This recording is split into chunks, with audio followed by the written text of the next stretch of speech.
In 1932, Mary and Olan Mills started a photography business that would go on to become the nation's studio. In the over 75 years it existed, Olan Mills employed countless thousands of people.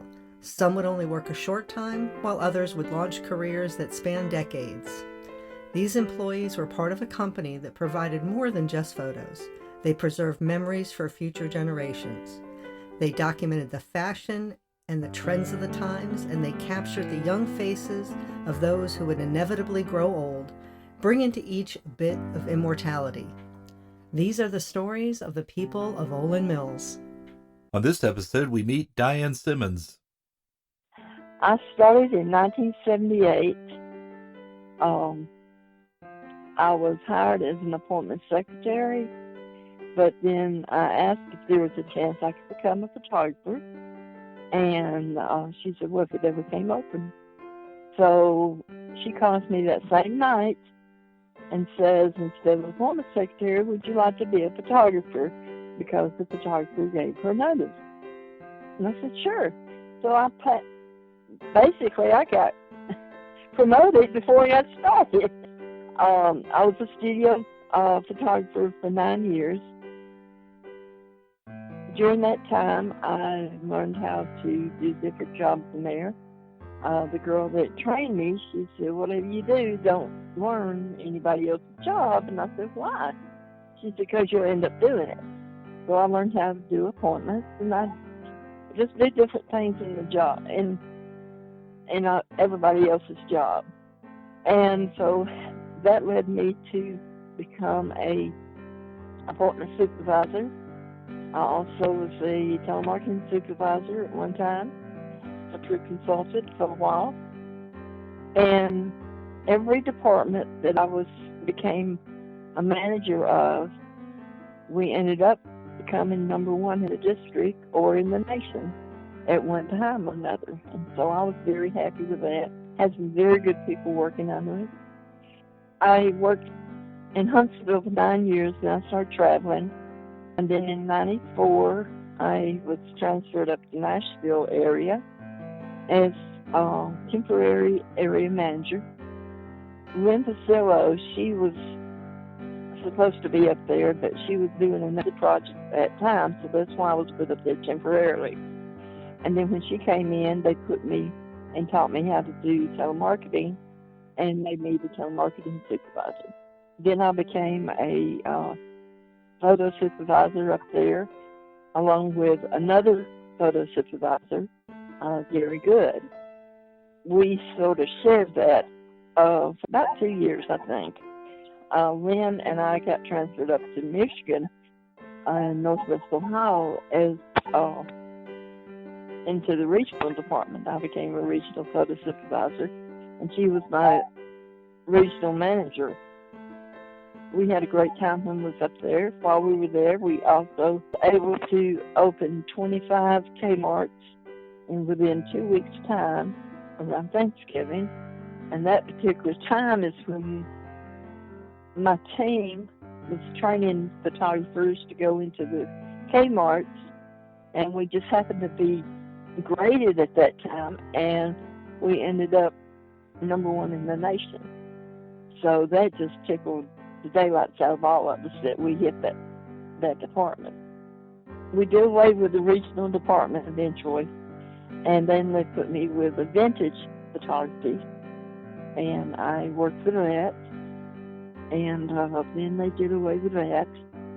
Then that's when they put me into the church division.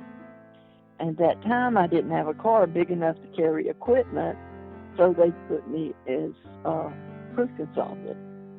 And that's what I did from then on. My favorite was when I was in the studio division, because that was my love, was photography. And eventually, my knees got so bad that I just didn't want to do photography, and did my job. We traveled all over the place. We had all over Alabama and Mississippi, and part of Arkansas was the church division, and some of Tennessee. They sold their company in 2011, to Life Touch. And then I worked with Life Touch for about 5 years.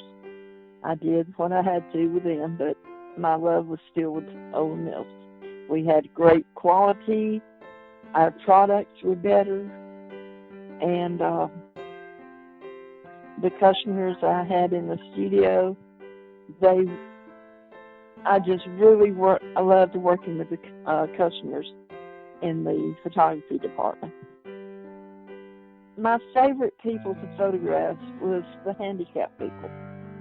And because I had been told many times, and not only customers, but I've seen other photographers that just didn't really take the time with them because they just wanted to get them out because they were hard. And I would take time with them, and the people appreciated it. And I had people children come back to me from when they were born all the way up to when they were getting married. And it was just like, wow, I can't believe they're that old and they're getting married and having kids of their own. But they were a lot of fun to do. There was one little girl that I photographed. She had muscular dystrophy, and she couldn't sit up by herself. And she would just outgrow all of my props for her to sit in. And so then I started traveling, and I came back one day, and she was in there being photographed, and she was sitting Indian style. And she's about 10 or 11 years old at that time. And I looked at her mom, and I said, when did she start that? And she said, about a couple of weeks ago. And tears just started streaming down my face. And the mother looked at me, are you okay? I said, you don't understand. She's my kid, too. Because I have watched her grow up. And she just smiled. So that really pulls strings on your heart when you get people like that. And I had some others that was very close to me. There was one little girl, she liked to sing It's a Small World After All. And so I was singing it with her one day. And she's about 3 years old. And then the next time they came in to be photographed, the mother told me, she said, I have got to tell you something. I said, what? She said, we were going to Walmart across the street. And no one had said anything about you or Oola Mills or anything. And the little girl turned and looked and pointed to Oola Mills and said, Diane? And the mother and dad looked at each other like, what? And they turned around and looked and saw Oola Mills over there. So they knew what she was talking about. And I said, that just broke my heart right there. Because her only 3 years old and remembered my name and pointed to Oola Mills. And she had only been there like one other time, I think, that I recalled photographing her. But she was just precious for that. There was one guy that came in and was having his family photographed, and a trainee was photographing him. And I was in the camera room, and he was determined he was not going to smile. So I told the photographer, I said, let me try something. So I got up there, very serious and everything, and I said, okay, everybody look right up here. Then all of a sudden I went, little bunny foo-foo, up into the forest. And he cracked up. He looked at me, he said, you're the only one that's ever gotten a smile from me. And I was just laughed. So the next week when he came back to look at his portraits, I was standing outside behind the desk with my head down. And all of a sudden, right in front of me, he was going, little bunny foo-foo. And I cracked up. So he said, I can't believe you got a smile from me. No one's ever gotten a smile from me.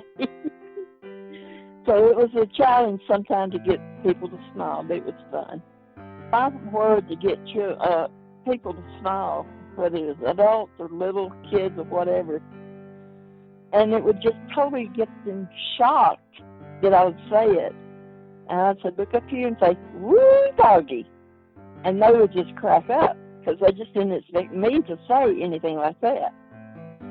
But that was just my word for when I was photographing, say wee doggy.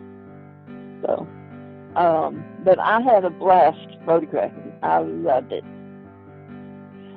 In fact, I even have a picture of my brother, and he's 4.5 years older than me, and I have his baby picture at 3 months old. That's Oola Mills, and it's still good. So it's just as good back then as it was now. Of course, it's black and white, but it stood the time. My favorite people that I worked with was my bosses. I had some super nice management. Curtis Lee, he'd been with the company for over 50 years when he retired. And I had him from 78 all the way through. In fact, when I retired, he had just retired maybe 3 or 4 years before I did. He was one of my favorite people. And Lynn Pasillo, she was my district manager and my regional manager.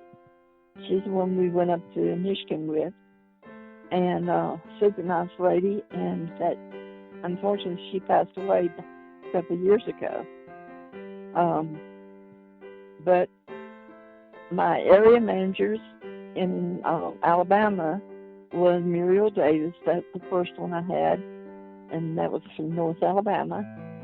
And then North Alabama and Birmingham area combined at one time, and then Bernice Cross, she was my area manager then. So we had a great time. It felt like family. The whole time I was in the studio division, it didn't matter where we went. It was like we were family. And the more we worked with each other, the closer everybody got. So it was like a family inside of a family. When I first started, our products were from 507s all the way up to 16 by 20. And of course, wallets and 3x4s. And then I'm not sure exactly when, but it's probably in the late 80s that we began doing 20 by 24s. And then eventually we started doing 30 by 40s. And if you saw the 30 by 40, they were doing good.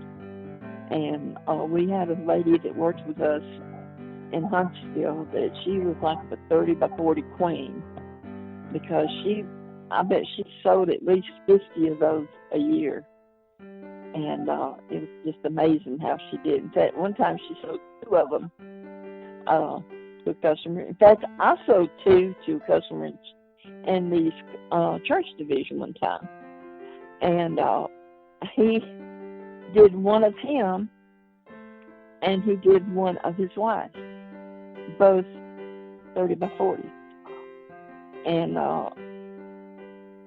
that was just like, wow, that's just something you really don't do, because they were expensive. But we had a special going on, and we could add another one half price. And he took it. I quoted it, and he took it. And I said, wow. So those are the things that we had. Now, when I first started, we were doing the Nord camera, and we had the photogenic lights. And then we went to the 108 camera, and that gave us a different type of lighting. They had a box and umbrellas. So I don't know which one I really like best. I know that 108 was a whole lot easier to focus in on, because all you had to do is put the mark on the floor and the mark on the camera, turn the lens to the mark, and it was in focus. Whereas the Nord, you had to focus, keep back and forth and do it fine-tuned. So, but they were both fun to work with. Unfortunately, I didn't get to work with the digital cameras. I wish I had them, because I would have been able to photograph a whole lot better.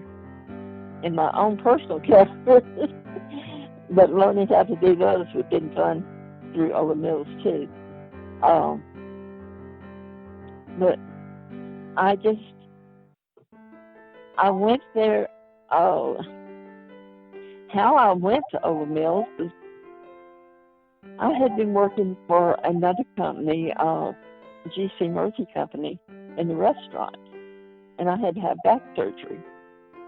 And I thought, well, I don't want to be lifting dustpans and carrying dishes and everything, just getting over back surgery. So what I do, I go to Oola Mills and lift 30 and 40-pound children instead, which didn't bother me a bit. And I was very lucky. I never had any more trouble in my back. But I was so happy when I switched over because I could wear regular clothes. I didn't wear a uniform anymore. And I just really enjoyed it. I did meet a lot of people. I was able to see countryside that I'd never been to before. My entire life with Oola Mills, I went through many states. I went from Florida all the way up to Michigan. I went to North Carolina. I went to all the way out to Las Vegas. We had a meeting that I was able to go to. Had the opportunity to be stuck in a flood. I was working in the vintage photography, and we went to Houston. I flew into Dallas, and then we drove down to Houston, to Pasadena, and we were photographing in Pasadena, and coming back to the hotel in Houston, we get stuck in a flood. And so here we are, sitting on the side of the road, and water coming up all the way up to my knees inside the car. And people coming by said, "Are you okay? You need to come on with us." And we said, "Well, we're okay." And then the next time they came, they got us, put us in a big old truck, took us to a fire department, and we helped the people there, make coffee for them inside the kitchen. So everybody else was telling to go somewhere else, but they didn't bother us. We were able to stay in the kitchen, make coffee for all the fire department and everything. And so we had a very interesting time. Then they took us and put us in this huge truck that I guess they put cattle or whatever in, and we had to climb up a ladder and get inside the truck. And they took us to a Catholic church, and we stayed there that night. And then next morning we come back, and the car was still there, but the water had drained out, so we were able to get in the car and come back home. But I had never been in a flood before. It was very interesting. Met some people there. It was a lot of fun. We just turned it around from a bad thing to a good thing. Just had a blast. I enjoyed the whole 33 years with Oola Mills, and there was not a time that I really did not enjoy it. I wasn't as happy in the church division as I was in the studio division, but I still had a good time because we got to go around and meet different people and work with different people all the time, and we were able to sell the portraits and create memories for customers to have throughout the years, because our quality and our product would stand. Thank you for listening to the People of Olan Mills podcast.